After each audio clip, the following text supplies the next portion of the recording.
All right, let's talk about one of the most powerful forces shaping your financial world right now, the constant tug of war between inflation and interest rates.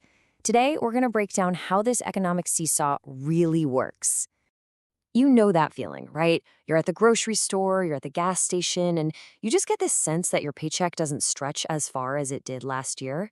Well, I'm here to tell you that's not just a feeling, it's a real economic phenomenon. And we're about to pull back the curtain on how it works and who's pulling the levers. So, to really get a grip on this whole dynamic, we first have to identify the culprit. The reason your money's value seems to shrink over time, well, let's call it the silent thief in your wallet. And that thief's name is inflation. Put simply, it's when prices for pretty much everything, from your morning coffee to a new car, just keep going up. The crucial thing to get here is that as all those prices rise, the purchasing power of every single dollar you have goes down. In other words, your money just buys less stuff. So, what's behind it? Well, it's usually a mix of three main things. First, you've got demand pull. That's basically economics 101. Too much money chasing too few goods. Then there's cost push, where it gets more expensive to make things. Think oil prices or shipping costs, and companies pass that extra cost on to you. And finally, you have built-in inflation. This one's tricky. It's when we all start expecting prices to go up, so we ask for higher wages, which then forces companies to raise prices. It's a real spiral. But here's something you might not know. The goal isn't to have zero inflation. A little bit, right around that 2% mark, is actually seen as a sign of a healthy, growing economy. It kind of nudges people to spend and invest instead of just hoarding cash under the mattress. The real problem starts when it gets too high and unpredictable. Okay, so if runaway inflation is the problem, what's the solution? Well, this is where the big players step in. Central banks, like the Federal Reserve here in the US, they have one main tool in their toolbox, a huge lever they can pull to steer the entire economy. And that lever is the interest rate. It's really a two-sided coin. On one side, it's what it costs you to borrow money, for a mortgage, a car loan, whatever. But on the other side, it's the reward, the money you earn for saving. And by tweaking this single number, central banks can literally speed up or slow down the entire flow of money in an economy.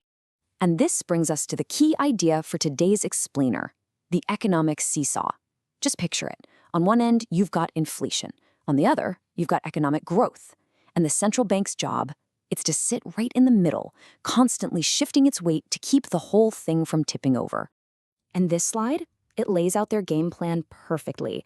The relationship is always inverse, always opposite. When inflation is running hot, the response is to raise interest rates to cool things down. And on the flip side, if the economy is slowing down and inflation is too low, they do the exact opposite. They cut interest rates to get things going again. Let's walk through how that works. The central bank raises rates. All of a sudden, getting a mortgage or a business loan costs more. So what do? Well, we spend less and maybe save a little more. Businesses might put that big expansion on hold. This cools down the overall demand for stuff, taking the pressure off prices, and inflation starts to fall. And you guessed it, it works the exact same way in reverse. See, the economy needs a little push. The central bank cuts rates. Now, borrowing is cheap. We're more likely to go out and buy that car or that new house. Businesses are more likely to invest and hire new people. All that new spending boosts demand and gives the economy the jolt it needs.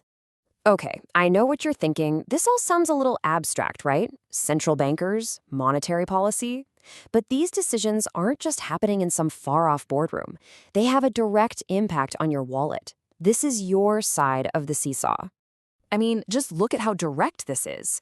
When rates go up, your credit card debt gets more expensive practically overnight.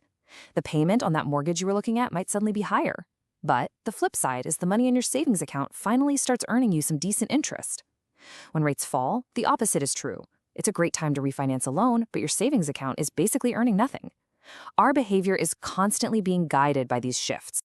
Now, if this all sounds easy, just raise rates, lower rates, I promise you it's not. This is the ultimate balancing act, and there are huge risks with every single move. There are no perfect answers here. This is the incredible dilemma they face every day. If they raise interest rates too fast or too high to fight inflation, they risk slamming the brakes too hard and throwing the economy into a recession, which means people lose their jobs. But if they're too cautious and keep rates too low for too long, they risk letting inflation spiral completely out of control. It's a constant tightrope walk between two really bad outcomes. And just to make it even harder, there's another layer to this. Because get this, it's not just about numbers on a spreadsheet, it's about psychology. It's about what we all expect to happen. If everyone thinks prices are going to keep rising, what do? They rush out to buy stuff now, which, of course, just pushes prices up even faster. Our expectations can become a self-fulfilling prophecy. And that's why you always hear economists and reporters talking so much about what the central bank is saying. Their ability to manage our expectations, to make us believe they've got this under control, is a powerful tool in itself. If we trust them, our behavior helps them do their job without having to make such dramatic moves with interest rates. So after all that complexity, after all the psychology and balancing acts, the whole thing can really be boiled down to one core idea. Inflation is the economic illness, interest rates are the medicine. The central bank's job is to be the doctor, trying to give us the right dose at the right time. This whole balancing act, this seesaw, it's always in motion. And understanding how it works isn't just about making sense of the news. It's about giving you a map for your own financial future. So the real question is, as that seesaw tilts back and forth, what does that mean for your money tomorrow?